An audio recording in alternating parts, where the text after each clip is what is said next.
topics and opinions expressed on the following show are solely those of the hosts and their guests and not those of W4WN Radio, its employees, or affiliates. We make no recommendations or endorsements for radio show programs, services, or products mentioned on air or on our web. No liability, explicit or implied, shall be extended to W4WN Radio, its employees, or affiliates. Any questions or comments should be directed to those show hosts. Thank you for choosing W4WN Radio. This is Beyond Confidence with your host, Divya Parekh. Do you want to live a more fulfilling life? Do you want to live your legacy and achieve your personal, professional, and financial goals? Well, coming up on Divya Parekh's Beyond Confidence, you will hear real stories of leaders, entrepreneurs, and achievers who have stepped into discomfort, shattered their status quo, and are living the life they want. You will learn how relationships are the key to achieving your aspirations and financial goals. Moving your career or business forward does not have to happen at the expense of your personal or family life, or vice versa. Learn more at www.divyaparekh.com, and you can connect with Divya at contact@divyaparekh.com. This is Beyond Confidence, and now here's your host, Divya Parekh. Good morning, listeners. It's so good to be back with you. Tuesday morning, love this time. So if you have got our books, thank you very much for getting our books. So appreciate you because we helped another entrepreneur from Ghana. So it's so powerful when you help others because it just lights up my soul, and I'm sure it does yours as well. So as I always invite you, take that 1 hour of your time and share it out with other people. Do that because it is super important to help others. Let's bring on our guest, Mark Wilhelmsson. Yes. it's a tough one. Well, I gave it my best shot, Mark. It's good to have you on the show. And thank you so much. Absolutely. And I want to give you a shout out that even though you were feeling sick, you are here to support our audience and be here. So it's really appreciated. My pleasure. So let's go back to your childhood. Is there a moment or a person that stands out for you even today? Yeah, it's more of an event that stands out. It was the loss of a child, a cousin of mine. And so that really kind of shaped me. He passed away when he was 6 years old. And so that really, that really kind of plays into what ended up happening as I got older with my own son. Yeah, that's really sad. And it does, life-changing events like these do leave a huge impact on us. And so as you grew up, tell us, did you have any interests or where did your career take you? Yeah, so I actually became an investigator. Pretty closely after leaving high school, I met an investigator in New York who had just started a company through my dad's church. He went to my dad's church, and so we met, and I just helped him out for the summer, after high school, and then I ended up helping him grow his company, and then I was doing that for 26 years in New York City. So we would handle trials in civil court, Supreme Court, and federal court on behalf of some of the largest insurance companies in the world. And so it was definitely an interesting career, which really served me well coming into the next part of my life, kind of the second half. Definitely. So can you share a little bit more about, like, if you have any stories as to what did you do in terms of investigation? And so many times what happens is that you may be investigating someone for one party. How did you bring fairness into the equation, and what challenges did you experience? Well, it's not so much about fairness. Is when we're doing an investigation, we always work for the defense side. So we were not on the plaintiffs, it was always a defense. So what we were basically doing is really verifying someone's story. So if there's a construction accident or a motor vehicle accident, and he said he suffered injuries to his, neck, back, and shoulder, my job was to go back and make sure he was actually telling the truth, and then all the medical records supported that.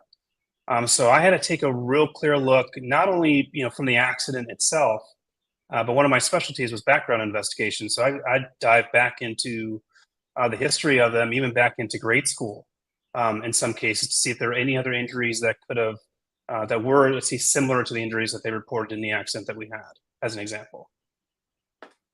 Yeah, that definitely makes sense, because what you're telling me is that that's good. So when a plaintiff or a person on the defendant side is going, you're standing by the facts that, okay, let's check it out. Let's even go back to Absolutely. that grade school and see if there is something that alludes to the cause of injury other than what they're claiming. And then this way, their chances of succeeding, and also like for you to know that you're supporting facts, makes it so much more easier for you to do your job. Now, as you were going through these investigations, were there any times when you found that people were not who they were alluding to? Yeah, most of the time, unfortunately, it Ah, happened. If I didn't find something on someone, it would surprise me.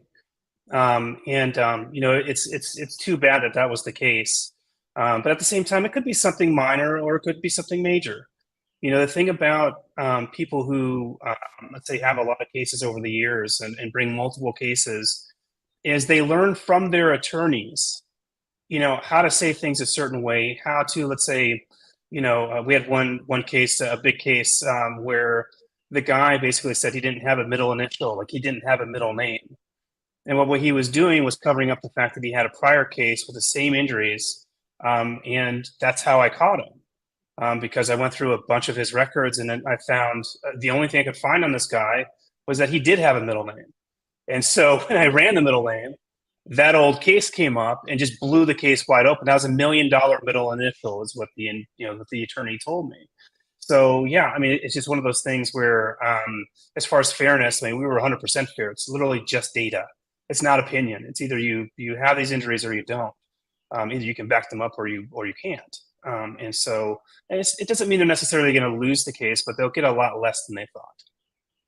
definitely. And I really like that. It is just facts, it's not opinion. Because Right. here's the thing, that sometimes, regardless of who you are, we all have biases. And it's so Sure. interesting is that as I have been an executive coach and going through working with people, we all have our opinions that we are unbiased. And I'm not saying biased in a bad way. It's about the way our brains work. So what Right. happens is that, let's say something has happened to you in your life and that's recorded in your brain, and based on that you're gauging the next situation. So we can call it bias. Bias has negative connotation, or we can call it an opinion. So we all have our opinions. So when you're looking at things based on facts rather than opinions, that's such a great learning. And entrepreneurs can take that learning away with that. That if you're thinking about working with someone, or if you are looking at a new trend in the industry, or it could be anything for that matter, look at facts, not at the opinions that may color your judgment. So, just kind of curious, when that happened, how did you all handle that with the client? Well, it's a matter of, when you actually go into trial, it's a matter of bringing up that documentation. And I want to kind of just comment on what you just said. You could not be more right on that, because I think when you're talking about the opinion, what actually ended up happening to me is, as far as bias, it wasn't so much bias as it was I took everything to a very deep level. I didn't just basically, let's say, do a lawsuit search in one county. I go back and find out where he was born. If that was another country, that was another country. I've done international investigations too. So I think so again, I don't think it's so much bias as it just kind of informs how you handle things. You're like, wow, this guy almost got multiple millions of dollars. And if I didn't find, that middle initial in some of these records, he would have gotten away with it. So again, like that, the beautiful thing about that is that level of detail is what really helped me when I almost lost my son when he choked, and trying to figure out what to do with this, and how I can help other parents avoid that problem Mhm. or tragedy. Absolutely. And this is so important, because what happens is that when we have people like these, it's okay. If you have suffered an injury, then it's definitely important to get the support that you need in the Sure. times where you're experiencing the injury, where you can go and work. At the same token, if you have already received compensation from some other place, then what happens is that it creates the insurance cost higher for the rest of the people. It also Absolutely. increases our health insurance. So all of it. So what you did was excellent. Like, basing, you are helping people make informed decisions. And that's how I see it. Would that be a fair statement? Absolutely. You're 100% correct. Yes. So, as you continued through your investigation, what might be 2 or 3 lessons that you could share that helped you in your entrepreneurial life that we will be talking about? Well, I think the first lesson is be honest, like just be on the straight and narrow, and make sure you really, take a look at what you're up to, no matter what that business is. How does it affect other people? I mean, especially when you're dealing with a company that might impact somebody else's health. I think you have to make sure that you really look at every possible angle. So I kind of looked at, the problem of childhood safety and baby safety as something that I needed to dive several layers down deep, and really make sure that I was helping parents actually prevent the tragedies from happening, as opposed to coming in after the fact. How can I reach them before they have a problem? They say, like, as far as the entrepreneurs are concerned, they say that prevention doesn't sell. It's one of those things. It's like, you're not going to take a pill for a knee problem you're going to have in 10 years, but if your knee's hurting right now, you're going to take that pill. Right. So if you are doing something from an entrepreneurial standpoint where you do have to actually make people aware of the problem in the first place, it presents an extra challenge. And so that's why I had to look at what we're up to and look at it from different angles to find out where you can have the most impact. So I would just say another lesson is, don't think where you start out is where you're going to end up. We've certainly, morphed over the years into multiple different areas, because you go and you explore and you find out, can we have impact here? And a lot of times you'll see that I can actually have more impact over here instead. So you have to be able to pivot, and don't be hard-headed, and just stay stuck along the line. It's not going to be successful. And on the same side is, the same, so that same line, or that same thread is, you have to be resilient. You have to have grit. If you are, in fact, where you're supposed to be making the most impact, and that is a really big challenge. For instance, like we're reaching out to hospitals and having multiple meetings with hospitals to get our training in the hospitals. So you can imagine that is months and months of meetings, regulations you have to work with. I mean, but that's how I feel like we can actually have the biggest impact to the hospital. So that takes grit, that takes resilience, and you're going to get rejected. There's no doubt about that. It's going to happen. Everybody knows that, but it's hard when it actually does happen. But keep going. You're going to find that person. At some point you'll find that person. Absolutely. Some really great points over here. And one of the things that I want to bring attention to, the point that I'm listening from you, is that it's about educating people. And yes, prevention may not be something that may not sell, but at the same token, think about it. We have moved from industrial revolution into the information age. And during this information age, technically all the knowledge is available out there. And the consumer has become extremely smart, especially with the advent of artificial intelligence now into our lives. So the key is educating your clients. And as you mentioned about, when you look out for people's betterment, and when you educate them what could be the situation, even if it is in 4 to 5 years of time, they will connect with you. And the key is that you don't want to serve everyone, because people who are not ready will not be ready, no matter how much of chasing you do after them. People who are ready will get interested, and it's about building that community as you're engaging while educating them. So can you go back and share the story about your son that had you changing your trajectory completely? Sure. So it was just a typical morning. I'm in California now, but I lived in Connecticut, and I used to have a pretty long commute down in New York City. So I get up early, and so my son Marcus had just turned 2 years old, and he's an early riser still to this day, and so we'd have breakfast together a lot of the time. And so I cut up some fresh fruit for him for breakfast, and this was, it's just pineapples, blueberries, strawberries. I was sitting across from him in his high chair while he was eating. And then, all of a sudden, just everything stopped. He froze, and then I froze because I knew, obviously something was wrong. And that's sort of, when somebody is choking, it's a silent event. And everything actually goes into slow motion. He kind of looked up at me, and I felt like he was just basically saying, "Save me!" Like something's wrong. I didn't immediately connect the dots.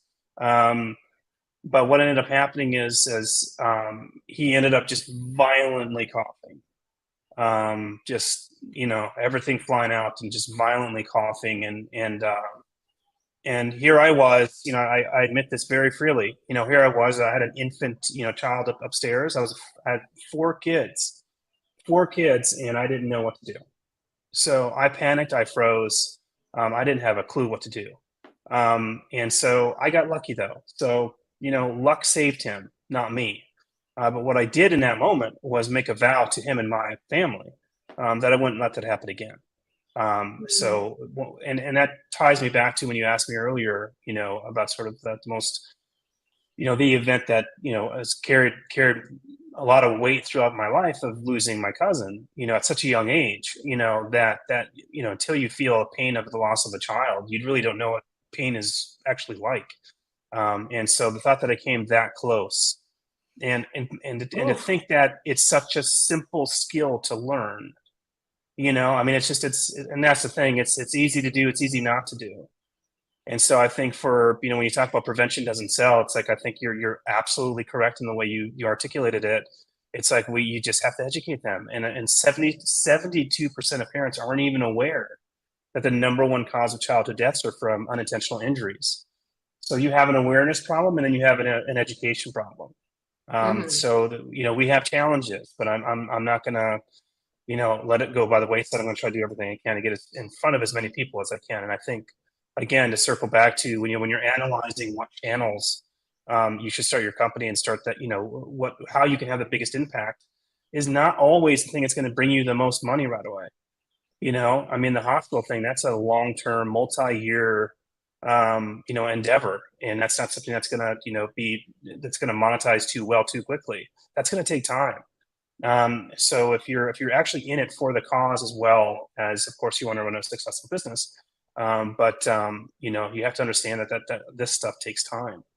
But yeah, to circle back, and then that was just one of those events. And then, like I said, I used my skill set as an investigator, to really take a look at the problem. And one of them that bounced right out was the average response time of 911 is over 10 minutes. So even if I call 911, the time from my call to them actually showing up on average is about 10 minutes nationally. And your child will pass out from lack of oxygen within about 2 minutes. So I don't know any parent who wants to sit back and watch that happen. I certainly do not. So I want to really empower parents and make your podcast, Beyond Confidence, make confident parents, create and empower confident parents. Because once you have these fundamental skills that we all should know, once you possess those skills, it's empowering. It feels great. I can help my son or my daughters, or I could also, if I'm in a restaurant somewhere or just out in public and something happens, I'll know what to do and I can help. I can be a valuable member of the community. Mm-hmm. So I'm assuming that when you're first of all, I wish this experience to happen to no parent, because I can share that as a parent, it must have been so traumatic. I can't even imagine what you went through with little Marcus, and thank God that he's safe and sound. And as you mentioned, there are parents who are not aware of it. Right. And knowing that Heimlich maneuver or any other things that go along with all the unintentional injuries that happen, awareness is so important. So I'm glad that you're doing this work and bringing to people's attention, because as you mentioned, it's not just about monetization. It's also to know that what's the echo you're going to leave behind as part of your life. Yes, we have our children who are the most important people in our lives. And yes, we have spouse, yes, we have our family. And my question is always, you're going to stand by them, you're going to do right by them, you're going to be there for them. What's beyond that? And that's what you're doing. So kudos to you, Mark. So tell us more about your journey when you did the investigation, and what showed up, and how did you start your company, and what's happening now? Yeah, so I figured, when I was really researching all these different, unintentional injuries such as sudden infant death syndrome, obviously choking, drowning. Then I also, because my daughter Lana, both my daughters have severe allergies, but Lana specifically has very severe allergies since she was born. And that of course can lead to cardiac arrest. So any number of things can lead to a CPR scenario. And she also has this playfulness. She's just an extremely playful little girl. And so she can be eating her, lunch or her dinner, and we say, don't jump around in your high chair, or, sit down and don't move around too much because you could choke. But, they're kids. I mean, they're going to seek danger and find danger nearly 100% of the time. So what the investigation led me to was that there are a lot of different little events that surround a tragedy. There's a lot of different levels of prevention, and sometimes it's not the parents. Sometimes it's the babysitters. So I became a certified babysitters training instructor as well, as a certified CPR, AED, and first aid instructor, with the American Red Cross. And I did that just to hit every possible level of basically saying, okay, you can have a mother and a father know exactly what to do in an emergency, but if you leave them with a babysitter who does not, or you do not prepare that babysitter with the proper information and guidance, then you're really not protecting them. You're really not closing that circle on the people who can really impact their safety. So again, the investigation is so multifaceted. It even went into how we learn, how our memory works, and that came from 911. So when you think about, the average response time 911 is over 10 minutes, you're going to be on the phone with a dispatcher who is going to be relaying information to you or instructions to you while you're in a panic state. And 911, of course, is auditory, but most of us learn visually. So I knew that whatever solutions I came up with had to be video based, and of course cover the audio. Of course, we have to cover both, but the majority of us learn best via video. And the other thing too, I was looking into is, okay, well, what actually creates a skill? Like you can watch a video, or you can even be certified go to a class and you actually get certified. But the way our memories work is that within 24 hours, we'll forget up to 65% of what we just learned. And within 48 hours, it could be up to 80%. So it's like, scoring an A on a Monday and failing that same test on a Wednesday. But when you're talking about life-saving skills, that's not a skill. That's just something you learn and you're going to forget pretty quickly. And especially when you throw panic into the situation, it just snowballs into a big problem. This podcast could be 3 hours to talk about how many layers I went down to really try to cover. That's why I wrote the book. I feel that the book was something where I could take this investigation and put it down. And I think the second edition is now 181 pages that just came out. And so I put everything, so far that I've learned, and I keep going. We keep on learning new things from whether it's an ER doctor, EMT, or, people in the community. Oh, that's powerful. And what's the title of your book, and where is it available? So the second edition of the book is called Emergency. This book will save your baby's life. And of course, you can get it on Amazon, Barnes and Noble, and also go to emergencythebook.com. Mm-hmm. No, that's what you're doing is really, really great, because regardless whether an entrepreneur or your leader, it is important to take care of family first. And if your family is safe, you are at peace of mind. And especially when you mentioned about leaving kids with babysitters.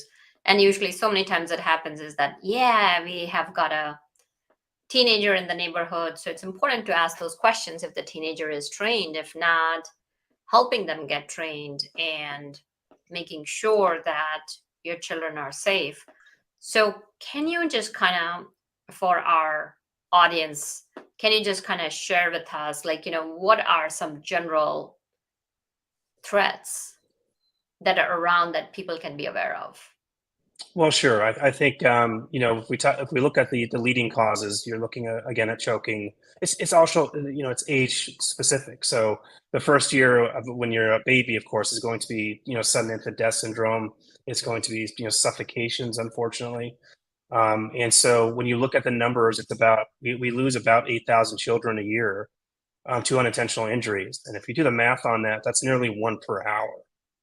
I mean, so the numbers are just ridiculous, And so again, it's one of these things where, when parents hear that, they are just like, okay, well, this is actually something I need to pay attention to. When you talk about choking, a child under the age of 5 dies from choking every 5 days.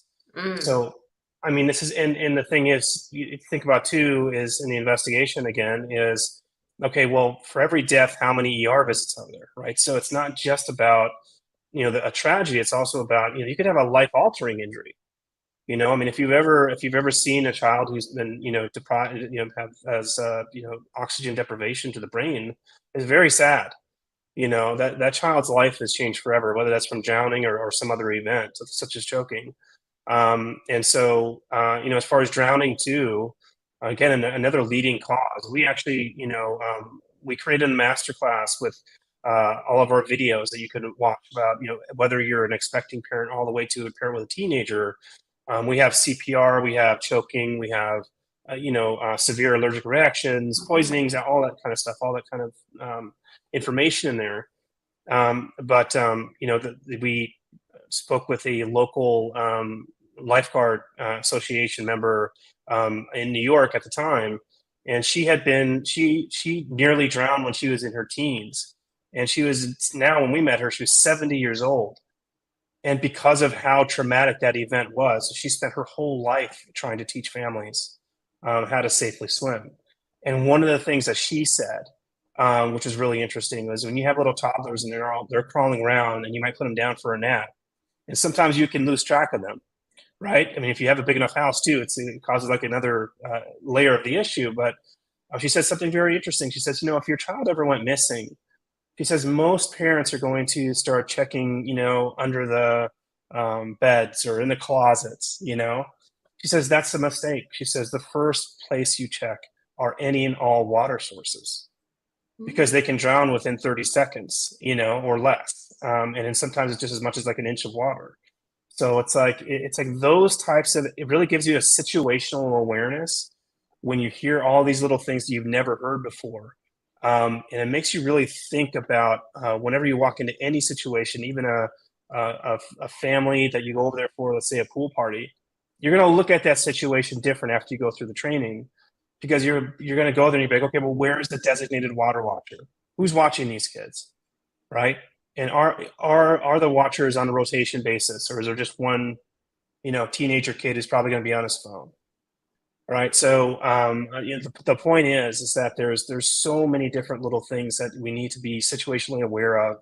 And when you hear those statistics, it's just sad. And when you talk about, the one thing I'll just end with on that point is, when you talk about the African American members of your audience, it's far worse statistically.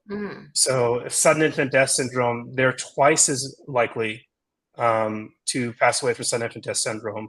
It's nearly, I believe, 5 times more likely to drown. And they also have higher choking rates of choking tragedies.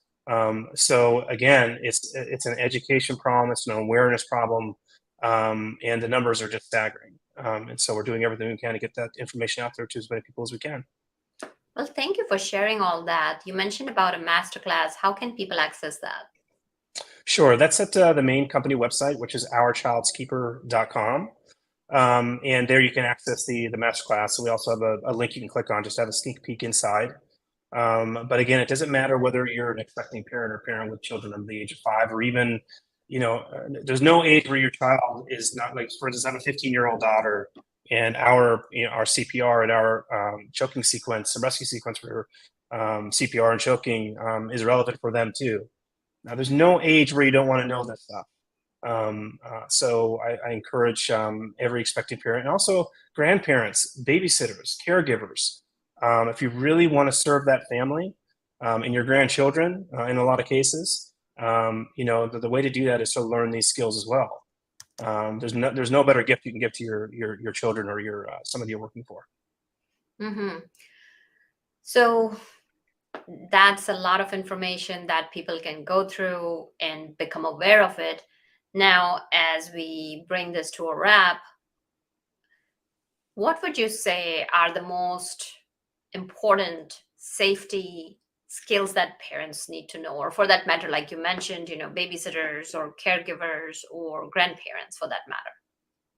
Well, for an expecting parent and a parent with a child under the age of 1, it's going to be analyzing how to create a safe sleep environment.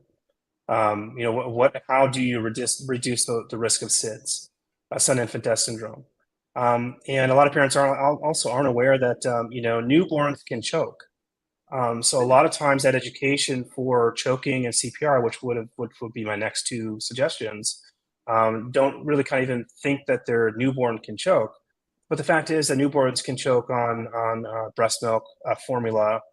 Sometimes it's just excess mucus.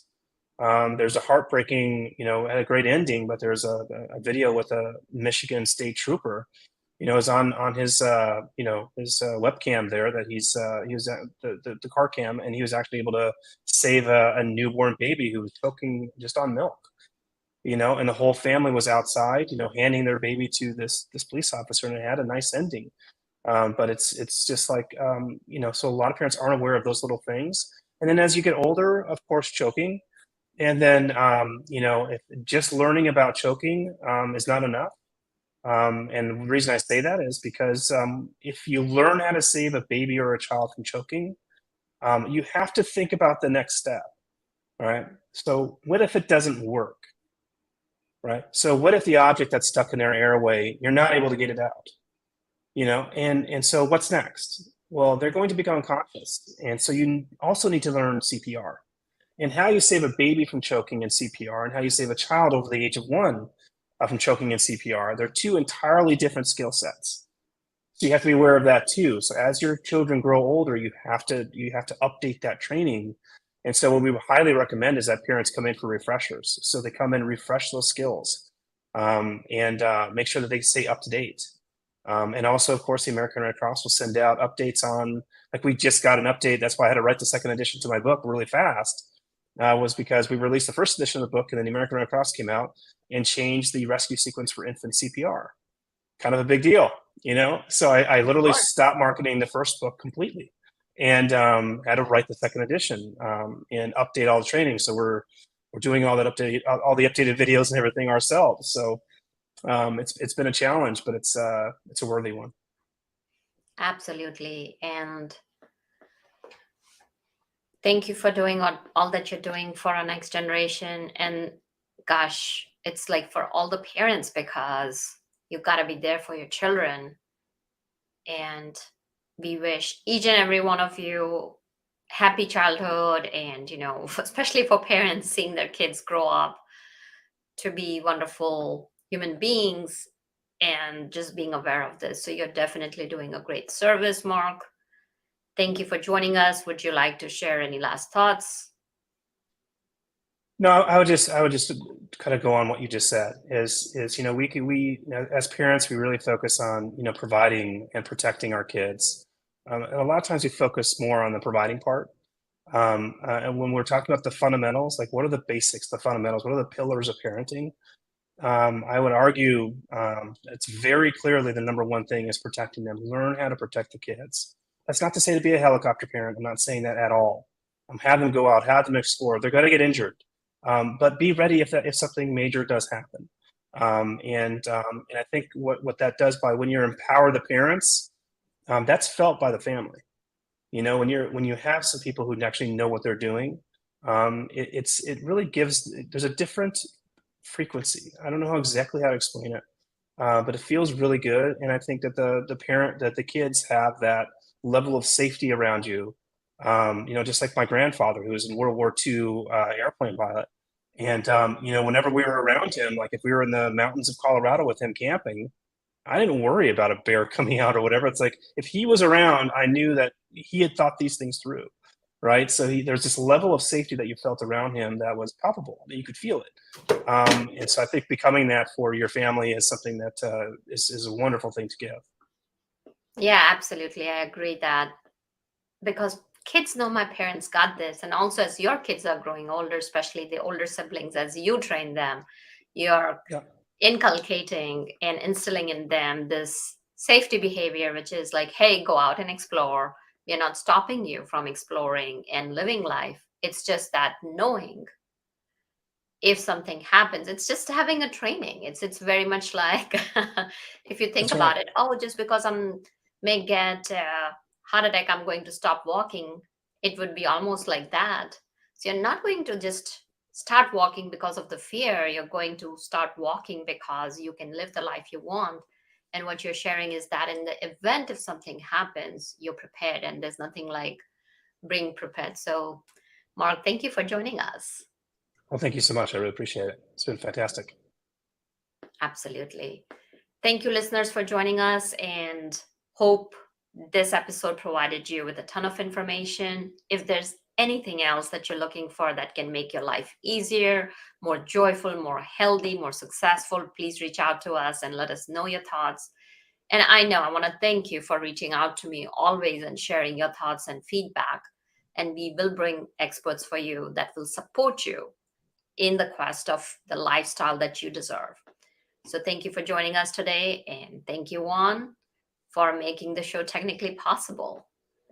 Folks, be well and take care until next time. Thank you for being part of Beyond Confidence with your host, Divya Parekh. We hope you have learned more about how to start living the life you want. Each week on Beyond Confidence, you hear stories of real people who have experienced growth by overcoming their fears and building meaningful relationships. During Beyond Confidence, Divya Parekh shares what happened to her when she stepped out of her comfort zone to work directly with people across the globe. She not only coaches people how to form heart connections, but also transform relationships to mutually beneficial partnerships as they strive to live the life they want. If you are ready to live the life you want and leverage your strengths, learn more at www.divyaparekh.com. And you can connect with Divya at contact@divyaparekh.com. We look forward to you joining us next week.